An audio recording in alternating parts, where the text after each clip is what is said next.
സിനിജി 18 വർഷങ്ങൾക്ക് ശേഷം, അതായത് 2006 ഫെബ്രുവരി 10 നടന്ന അഞ്ചലിൽ നടന്ന ഇരട്ടക്കൊലപാതകം എന്ന് പറയുന്നതിനപ്പുറം അതിക്രൂരമായ കൊലപാതകം. 17 ദിവസം പ്രായമുള്ള 2 കുഞ്ഞുങ്ങളെയും അവരുടെ അമ്മയെയും 2 സൈനികർ ചേർന്ന്, ഇന്ത്യയെ കാക്കുന്ന 2 സൈനികർ ചേർന്ന് കൊലപ്പെടുത്തുന്നു.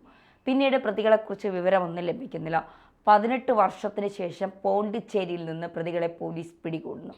ആ പിടികൂടിയതിൻ്റെ ഒരു രീതിയാണ് നമ്മളെയൊക്കെ അതിശയിപ്പിക്കുന്നത്. അതായത് കുറ്റം ചെയ്താൽ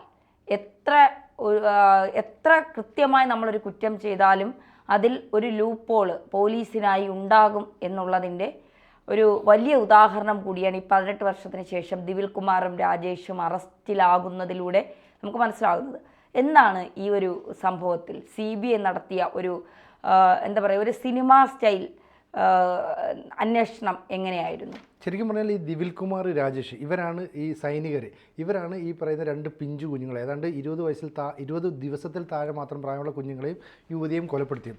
ഇതിനുശേഷം ഇവർ അപ്രത്യക്ഷരാവുകയാണ്. പക്ഷേ ഇവർ സൈന്യത്തിലേക്ക് തിരിച്ചുപോയി, ഡ്യൂട്ടിക്കൊക്കെ പോയി എന്ന് തിരിച്ചറിഞ്ഞ് പോലീസ് ഇവരെ സംശയമുണ്ട്, ഇവരെ തിരിച്ചുവിടണം എന്നൊക്കെ പറയുന്നു. പക്ഷേ ഇവരുമായിട്ട് മറ്റൊരു പട്ടാള ഉദ്യോഗസ്ഥൻ വരുന്ന വഴി ഡൽഹിയിൽ വെച്ച് 2 പേരും അപ്രത്യക്ഷരാവുകയാണ്. പിന്നീട് ഇവരെ കാണുന്നില്ല.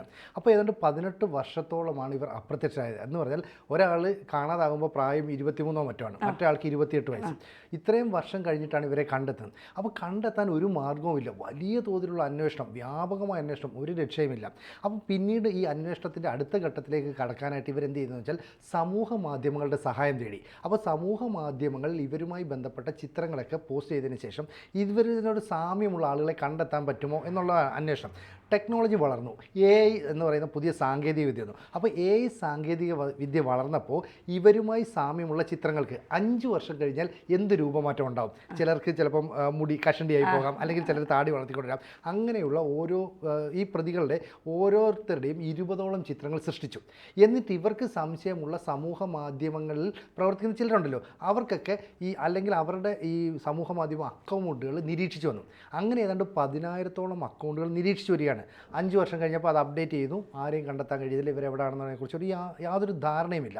വീണ്ടും അടുത്ത 5 വർഷം കഴിഞ്ഞപ്പോൾ വീണ്ടും ഇത് അപ്ഡേറ്റ് ചെയ്യുന്നു. അപ്പോൾ ഉണ്ടാകുന്ന സ്ഥിതിയെക്കുറിച്ച് അന്വേഷണം നടന്നു, ഒന്നും ഉണ്ടാകുന്നില്ല. വീണ്ടും 5 വർഷം കഴിഞ്ഞപ്പോൾ വീണ്ടും ഇത് അപ്ഡേറ്റ് ചെയ്ത് വരുന്നു. ആ സമയത്താണ് ഈ ഒരു പ്രതിയുടെ ചിത്രവുമായി യോജിക്കുന്ന രീതിയിലുള്ള ഒരു ചിത്രം ഈ സമൂഹ മാധ്യമ അക്കൗണ്ടിൽ പ്രത്യക്ഷപ്പെടുന്നത്. പക്ഷേ അങ്ങനെ സാമ്യമുണ്ട് എന്ന് പറഞ്ഞ് തീരുമാനം എടുക്കാനും പറ്റില്ല. കാരണം CBI ആണ് അന്വേഷണം നടത്തുന്നത്, കേരള പോലീസിൻ്റെ സഹായമുണ്ട്. അങ്ങനെ അന്വേഷിച്ച് വന്നപ്പോൾ ഇയാൾ എവിടെയാണെന്നതിനെക്കുറിച്ച് തിരക്കി വന്നപ്പോൾ തുടർച്ചയായിട്ട് ഒരു 1-2 ആഴ്ചയ്ക്കുള്ളിൽ ഏതാണ്ട് 10ഓളം ചിത്രങ്ങൾ പ്രത്യക്ഷപ്പെടും. ഇതിലൊക്കെ തന്നെ ഇവർ ഉദ്ദേശിക്കുന്ന ആളുമായി സാമ്യമുണ്ട്. അപ്പോൾ ഇയാളെക്കുറിച്ച് അന്വേഷിച്ച് വന്നപ്പോൾ ഈ പോസ്റ്റ് ഇട്ടത് ആരാണെന്ന് തിരക്കി നോക്കുമ്പോൾ ഒരു അധ്യാപികയാണ്, ഒരു സ്കൂൾ ടീച്ചറാണ്. അവർ പോണ്ടിച്ചേരി ഭാഗത്താണ് താമസിക്കുന്നത്. അപ്പോൾ പോണ്ടിച്ചേരി ഭാഗത്തുള്ള ഇവരുടെ പഴയകാല അക്കൗണ്ട് സോഷ്യൽ മീഡിയ എടുത്ത് നോക്കിയപ്പോൾ പഴയ ഫോട്ടോകളൊക്കെ പരതി നോക്കി. അങ്ങനെ പരതി നോക്കിയപ്പോൾ ഈ സംശയമുള്ള വ്യക്തിയുടെ പല ഫോട്ടോകൾ ഈ സ്ത്രീക്കൊപ്പം നിൽക്കുന്നത് കണ്ടു. ഏറ്റവും ഒടുവിലായിട്ട് പുറത്ത് വന്ന ഒരു ഫോട്ടോ, ആ ഫോട്ടോയിലൊന്നും ഇയാളുടെ പിക്ചർ അത്ര ക്ലിയർ ആയിരുന്നില്ല. പക്ഷേ ഏറ്റവും ഒടുവിൽ വന്ന ഒരു പിക്ചർ, അതിനകത്ത് വളരെ ക്ലാരിറ്റി ഉണ്ടായിരുന്നു. അതായത് ഈ സ്ത്രീയും ഈ യുവാവും, അതായത് കുറ്റം ചെയ്ത ആളും തമ്മിൽ ഏതോ യാത്രയ്ക്ക് പോയപ്പോൾ എടുത്ത ഒരു ഫോട്ടോ. ആ ഫോട്ടോയാണ് സോഷ്യൽ മീഡിയയിൽ പോസ്റ്റ് ചെയ്തത്. അപ്പോൾ അന്വേഷിച്ച് ചെന്നപ്പോൾ എന്താണ്, ഈ അധ്യാപികയുടെ ഭർത്താവാണ് ഈ യുവാവ്. അയാൾ അവിടെ പോണ്ടിച്ചേരിയിൽ എന്തോ ഒരു ബിസിനസ് ചെയ്യുകയാണ്. അപ്പോൾ ഈ ബിസിനസ് ചെയ്യുന്ന സ്ഥലത്തേക്ക് പോലീസ് നിരീക്ഷണവുമായിട്ട് ചെല്ലുമ്പോൾ ഇവർ കണ്ട ആ ഫോട്ടോയുമായിട്ട് വെച്ച് നോക്കുമ്പോൾ വലിയ സാമ്യമുണ്ട്. 18 വർഷം കഴിഞ്ഞിട്ടും ഈ സാമ്യം വ്യക്തമാകുന്നുണ്ട്. അപ്പോൾ പോലീസിന് സംശയം തോന്നി. പോലീസ് ഇതേക്കുറിച്ച് അന്വേഷിക്കാനായിട്ട് അടുത്ത് ചെല്ലുമ്പോൾ ഈ കടയിൽ സഹായിയായി നിൽക്കുന്ന ഒരാൾക്ക് മറ്റേ പ്രതിയുടെ ഛായ ഉണ്ടായി. അപ്പോൾ AI നിർമ്മിച്ച ആ ഫോട്ടോയുമായി ഒത്തു നോക്കിയപ്പോൾ ഇത് 2ാമത്തെ പ്രതി അല്ലേ എന്നൊരു സംശയം തോന്നും. അപ്പോൾ 10,000-ഓളം അക്കൗണ്ടുകൾ നിരീക്ഷിച്ച് ഈ അധ്യാപികയുടെ അടുത്ത് അടക്കം ചെന്ന് ഇവരെ കുറിച്ച് അന്വേഷിക്കുന്നുണ്ട്. അധ്യാപിക പറയുന്നു അവരുടെ പാസ്റ്റ് ഒന്നും അറിയത്തില്ല, 18 വർഷം മുമ്പ് എങ്ങനെയോ കണ്ടുമുട്ടിയതായിരിക്കാം, എന്തായാലും കല്യാണമൊക്കെ കഴിച്ചു. അപ്പോൾ ഈ 2 പേരും പേര് മാറ്റി അഡ്രസ്സ് മാറ്റി അവിടെ വളരെ കൃത്യമായിട്ട് ജീവിച്ചു വരുന്നു. 2 പേരും സൈന്യത്തിൽ ജോലി ചെയ്തതുകൊണ്ട് എങ്ങനെയാണ് തന്ത്രങ്ങൾ മെനഞ്ഞ് മുന്നോട്ട് പോകേണ്ടത് എന്നതിനെക്കുറിച്ച് കൃത്യമായൊരു പ്ലാനിംഗ് ഉണ്ടായിരുന്നു. അവർക്ക് കുറേ എക്സ്പീരിയൻസ് ഉണ്ടായിരുന്നു. ആ രീതിയിൽ മുന്നോട്ട് പോവുകയാണ്. അങ്ങനെ അന്വേഷണ സംഘം ഈ കടയിലെത്തി 2 പേരെ വിളിച്ച് ചോദ്യം ചെയ്യാനായിട്ട് ശ്രമിക്കുന്നു. അവർ കാര്യങ്ങളൊക്കെ നിഷേധിച്ചു. ഇല്ല, അങ്ങനെ ഒരു സംഭവമില്ല, ഞങ്ങളതല്ല എന്ന് പറഞ്ഞു. പക്ഷേ ഈ സമൂഹ മാധ്യമങ്ങളിലെ അക്കൗണ്ട് ഉൾപ്പെടെ ഇവർക്ക് മുന്നിലേക്ക് വെക്കുന്നു. ഈ അധ്യാപികയുമായി പരിചയപ്പെട്ട കാലത്തെ ഒരു കാലയളവ് ഉൾപ്പെടെ എടുത്ത് മുന്നോട്ട് വെച്ചപ്പോൾ ഇവർക്ക് പലതും നിഷേധിക്കാൻ കഴിയാതെ വന്നു. എന്ന് പറഞ്ഞാൽ ഒടുവിൽ ഇവർക്ക് കുറ്റം സമ്മതിക്കേണ്ടി വരുന്നു. അപ്പം AI സാങ്കേതിക വിദ്യയുടെ സഹായത്തോടെ സമൂഹ മാധ്യമങ്ങളിൽ ഏതാണ്ട് 10 10 വർഷത്തോളം തിരച്ചിൽ നടത്തി ഏതാണ്ട് പ്രതികളിലേക്ക് എത്തിച്ചേരുന്നു എന്ന് പറഞ്ഞാൽ ശരിക്കും പറഞ്ഞാൽ ഈ അന്വേഷണ സംഘത്തിന് ഒരു പൊൻതൂവലാണെന്ന് പറയാം അല്ലേ? തീർച്ചയായിട്ടും. ഈ CBI വരുമ്പോൾ പല കേസുകളും തെളിയും എന്നുള്ളത്. ഇതിപ്പോൾ എനിക്കൊന്ന് 2006 ചെന്നൈയിലാണ് ഈ കേസ് രജിസ്റ്റർ ചെയ്യപ്പെട്ടത്. അതുകൊണ്ടാണ് ഇത് അവിടെ തന്നെ അന്വേഷണം നടന്നത്. അവർ ഓരോ 5 വർഷം കൂടുമ്പോഴും ഇതിൻ്റെ കൂടുതൽ കാര്യങ്ങൾ അന്വേഷിച്ചുകൊണ്ടിരിക്കുകയായിരുന്നു. അപ്പോൾ ആ സമയത്താണ് ഇതിൽ ഒരു പങ്കാളിയുടെ ഭാര്യ തന്നെ ഭർത്താവിന് പണി കൊടുക്കുന്ന തരത്തിലേക്ക്, അവർക്കറിയില്ല ഈ ദിവിൽ കുമാറിൻ്റെ രാജേഷിനെയും അവിടെ പോണ്ടിച്ചേരിയിൽ ചെന്ന് ഇൻറ്റീരിയൽ ഡിസൈൻ കട തുടങ്ങുന്നു. പിന്നീട് അവർ സാധാരണ ആളുകളെ പോലെ ജീവിക്കുന്നു. ഇവിടെ 2-3 കൊലപാതകം നടത്തിയിട്ടാണ് പോകുന്നത്. അപ്പോൾ സാധാരണ ആളുകളെ പോലെ ജീവിക്കുന്നു. വിഷ്ണു എന്നാണ് ദിവിൽ കുമാറിൻ്റെ പേര് അവിടെ മാറ്റുന്നത്. രാജേഷും പേര് മാറ്റി അവിടെ താമസിക്കുന്നു. പിന്നീട് പിന്നെ കുടുംബത്തോടൊപ്പം നല്ല സന്തോഷകരമായി ജീവിക്കുന്നു. ഇവിടുത്തെ കാര്യങ്ങളൊക്കെ മറക്കുന്നു. പക്ഷേ ഇവരുടെ 2 പങ്കാളികൾക്കും ഭാര്യമാർക്കും ഇവർ 2 പേരും പണ്ട് സൈന്യത്തിലുണ്ടായിരുന്നവരാണെന്നോ കൊലപാതകികളാണെന്നോ ഒന്നും അറിയില്ല. ഇവർ അവിടെ ചെന്ന് പുതിയ ആധാർ കാർഡ്, പാൻ കാർഡ്, പുതിയ അഡ്രസ്സ് ഇതെല്ലാം വ്യാജമായി നിർമ്മിച്ചെടുക്കുന്നു. അതിനുശേഷമാണ് ഇവരെ വിവാഹം കഴിക്കുന്നത്, പിന്നീട് കുടുംബമായി ജീവിക്കുന്നത്.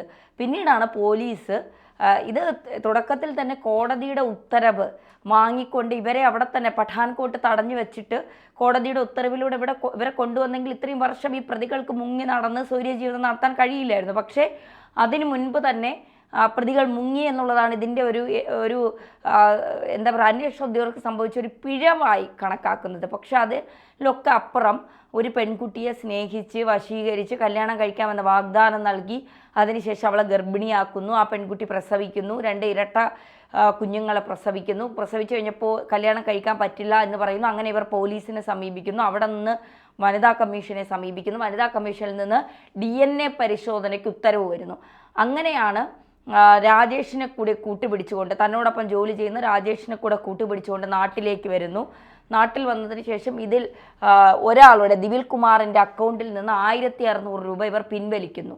പിൻവലിച്ചതിന് ശേഷം ടാക്സിയിൽ വീട്ടിലെത്തി അമ്മ ഈ പെൺകുട്ടിയുടെ അമ്മ ആശുപത്രിയിലായിരുന്ന സമയത്ത് ഇവരെ വീടിനകത്ത് കയറുന്നു. കഴുത്തറുത്താണ് പിഞ്ചു കുഞ്ഞുങ്ങളെയും ഈ സ്ത്രീയെയും കൊലപ്പെടുത്തുന്നത്. ഇതിൽ നിർണായകമായത് ഈ ATM-ൽ നിന്ന് പിൻവലിച്ച 1600 രൂപ 10,000 രൂപയാണ്. 10,000 രൂപ പിൻവലിച്ചു. ഇത് ആരുടെ അക്കൗണ്ടിൽ നിന്നാണെന്നുള്ള സംശയത്തിൻ്റെ പുറത്താണ് പിന്നീട് അന്വേഷണം നടത്തിയപ്പോഴാണ് ഇവരാണെന്ന് അറിയുന്നത്. അതിനു മുൻപേ രാജേഷ് പൂനെയിൽ നിന്നും ദിവിൽ കുമാർ ഡൽഹിയിൽ നിന്നും മുങ്ങിയിരുന്നു.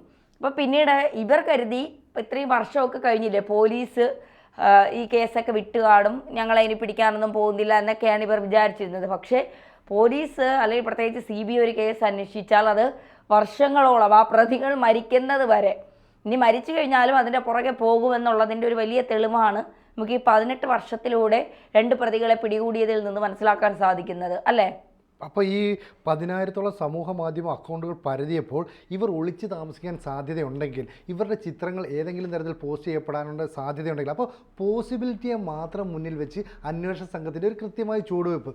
നേരത്തെ തന്നെ പറഞ്ഞ പോലൊരു കാര്യമുണ്ട്, ഈ പോലീസ് ഇവരെ സംശയമുണ്ട് എന്ന് പറഞ്ഞ് സൈന്യത്തെ അറിയിച്ചപ്പോൾ സൈന്യത്തിന് വേണമെങ്കിൽ ഇവരെ തടഞ്ഞു വെക്കാമായിരുന്നു. തടഞ്ഞു വെച്ചതിന് ശേഷം എന്താണെന്ന് അവരോട് വ്യക്തമാക്കാതെ പോലീസ് വരുമ്പോൾ ഇത് കാര്യം പറയുകയും അവരെ കൈമാറുകയും ചെയ്യായിരുന്നു. പക്ഷേ സൈന്യം എന്തെടുത്തു, ഇവരോട് ഒരു ഉദാര മനസ്കത അങ്ങനെ കാണിച്ചു എന്ന് പറയാം. പകരം ഒരു സൈനികനെ ഒപ്പം വിടുകയാണ്. അപ്പോൾ ഈ സൈനികൻ എന്ന് പറയുന്നത് കൂട്ടാളികൾക്ക് ചിലപ്പോൾ ഒരു ഒത്താശ ചെയ്തു കൊടുക്കും, നിങ്ങൾ രക്ഷപ്പെട്ടോ ഓടിക്കോ എന്നുള്ള രീതിയിൽ ചെയ്തു കൊടുത്താൽ അതിനെക്കുറിച്ച് നമുക്കറിയില്ല.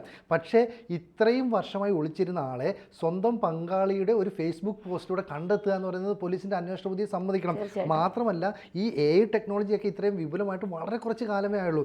ഈ കാലത്തിനിടയിൽ ഇത് കൃത്യമായി ഉപയോഗപ്പെടുത്തുകയും 10-20 തരത്തിലുള്ള ഒരാളുടെ ചിത്രങ്ങൾ സൃഷ്ടിക്കുകയും ചെയ്യുന്നു. അപ്പോൾ ഒരാൾക്ക് താടി ഉണ്ടെങ്കിൽ എങ്ങനെ, അയാൾ ക്ലീൻ ഷേവ് ചെയ്താൽ എങ്ങനെ, അയാൾ കഷണ്ടി ആയാലും എങ്ങനെ, അതെല്ലാം കൂടെ വെച്ച് നോക്കുമ്പോൾ ചെറിയ സാമ്യം മാത്രമേ ഉണ്ടാകുന്നുള്ളൂ. 7, 8, 10 ഫോട്ടോകൾ പരിശോധിച്ചിട്ടും ഇയാളുടെ കൃത്യമായ പിക്ചർ കിട്ടുന്നില്ല.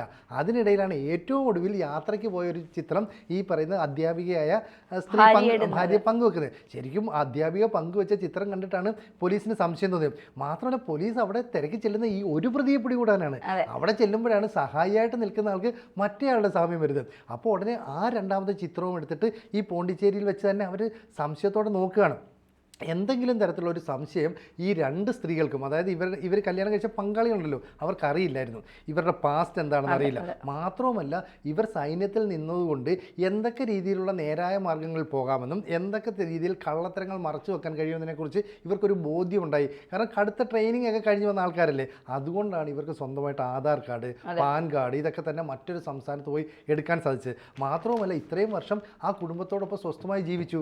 ഒടുവിൽ കാലം കാത്തു വെച്ചതുപോലെ ഈ പറയുന്ന ചെയ്ത പ്രവൃത്തിക്ക് അർഹമായ ശിക്ഷ കിട്ടി. അപ്പോൾ ഏത് പ്രവൃത്തി ചെയ്താലും ആത്യന്തികമായി അവർ പിടിക്കപ്പെടും എന്നുള്ളതിൻ്റെ മറ്റൊരു ഉദാഹരണം നമുക്കിതിനെ പറയാം അല്ലേ?